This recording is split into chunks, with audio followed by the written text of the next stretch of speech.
and I'm one of the group 733, and I'm going to present the Haptics. What is Haptics? Haptics is a problem that we want to solve in surgery robots. We have done some interviews with medics in Spain, and we have stated that one of the worst problems in robotic surgery is the problem that when the surgeon operates the patient, they can't feel the sensation of touching the patient, actually. So that's what we try to solve in this project.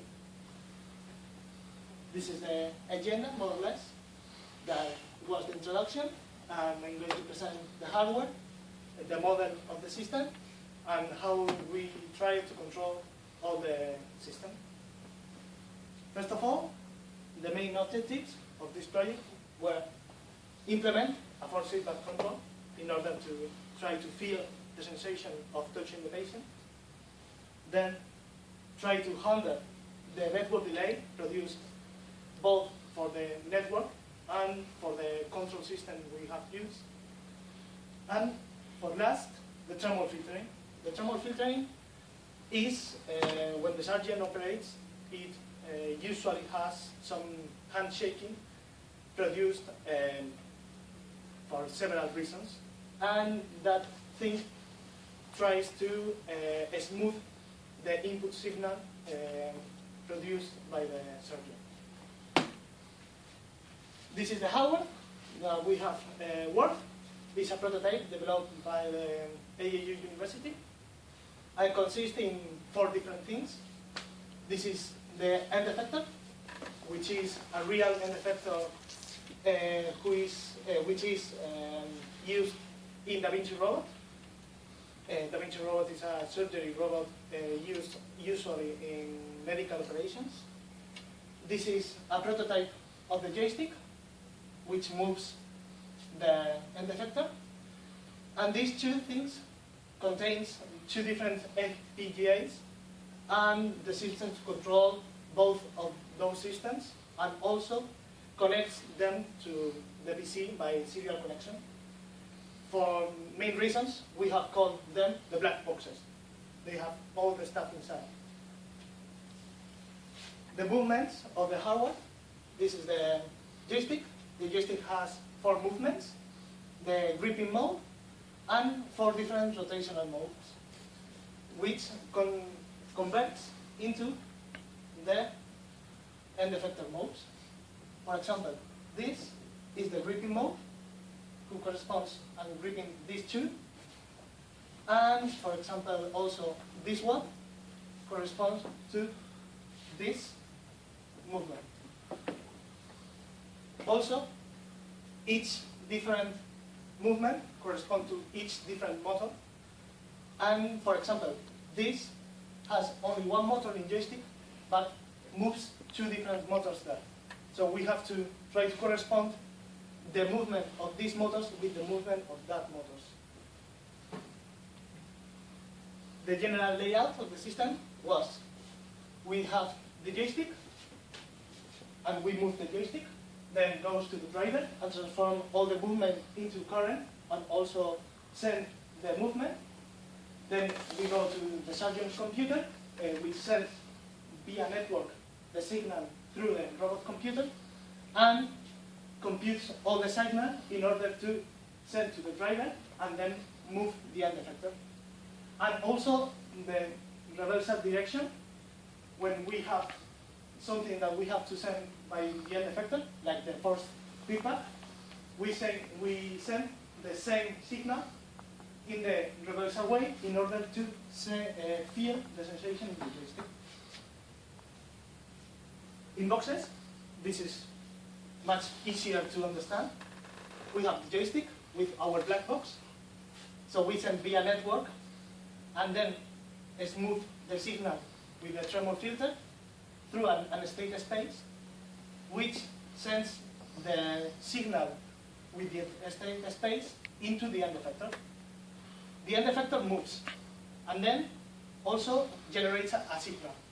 That signal comes through the network to another state space, And this state space is communicated into the joystick in order to feel the current feedback. This is the state space model that we have used for both of the different state space models. It's an integral state space model which has a PI controller. This is our system, and this is the actual controller. The actual controller is an observator with a feedback. This is a proportional feedback which complements the integral feedback we have developed here.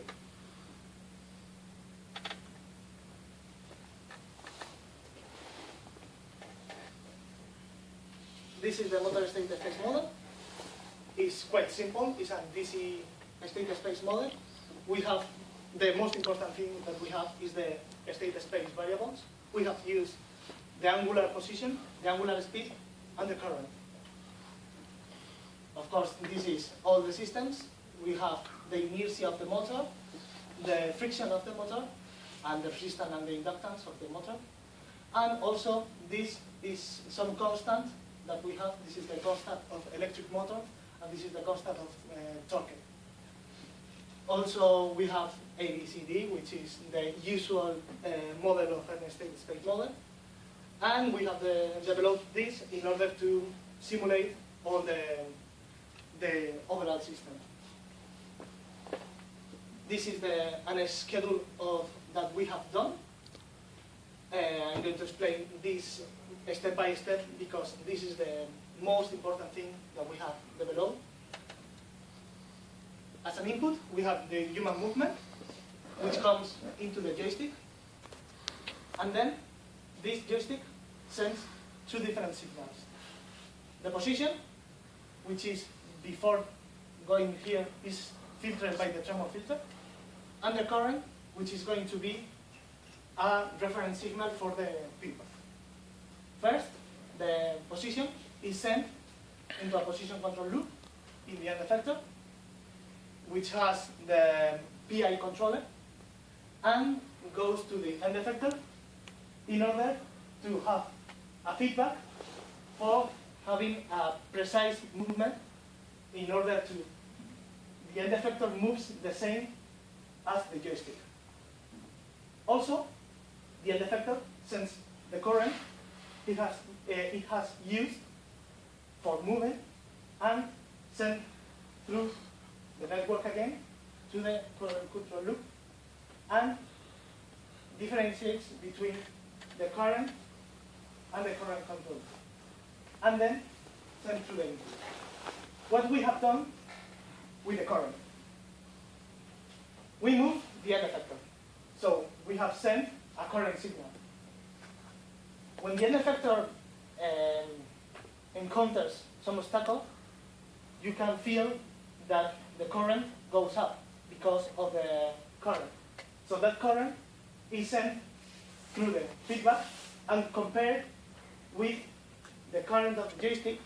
And inside this current control loop, we have developed a model of the end effector. So we know which current should be here in order to send into the joystick. If the end effector doesn't encounter anything, here the input current should be 0. But if it encounters anything, we have a feedback which is larger than 0. So it will move the motors in order to feel the touching feedback. For the position control, we have 3 main requirements. Trying to not having overshoot, a maximum rise time very, very slow, and of course there is no error between what we send and what the end effector does. For that is implemented with an integral control and uses the position reference, as I said, in order to make all the feedbacks. The results of what we have done, it can be here. We have done a simulation with some random numbers that could be the position of the joystick and implemented with a model of the end effector with our controller. It can be seen that this is the blue one is the input, so it makes the green, which is the output with our delay, makes exactly all the path we have already shown with a very, very little delay cost for the network delay and also for the PA controller delay, which is unavoidable in our system. But the main feedback of this is that the output follows exactly what we have done in the input, and which is the most important thing. For the current control, we need the end effector's current, so we need to take the end effector's current, estimate the current that should be needed in order to have the feedback, and then try to handle the delay produced by the network, because we have to send the signal 2 times, then from the joystick to the end effector, and after from the end effector to the joystick. So in order to try to avoid this, we have implemented a Smith predictor, which smooths the controller in the current feedback. Is developed between the system and the system of the feedback, and works like this. We have this system with a feedback, and we know this feedback, which is more or less constant.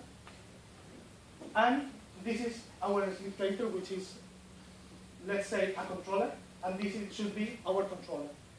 So the signal we send to our system is going to be a controller, and also differentiated by a difference between the system minus the system with our delay. So this makes a very good results that can be here. We also have done the same simulation. Now we have random numbers for minus 200 milliamperes to 200 milliamperes, which should be more or less the range of current we are going to receive and send from the end effector on the joystick. And we can say the blue one is the input, and the green one, which is here, is very, very little, is the delayed output. With a Smith predictor, which is red, we try to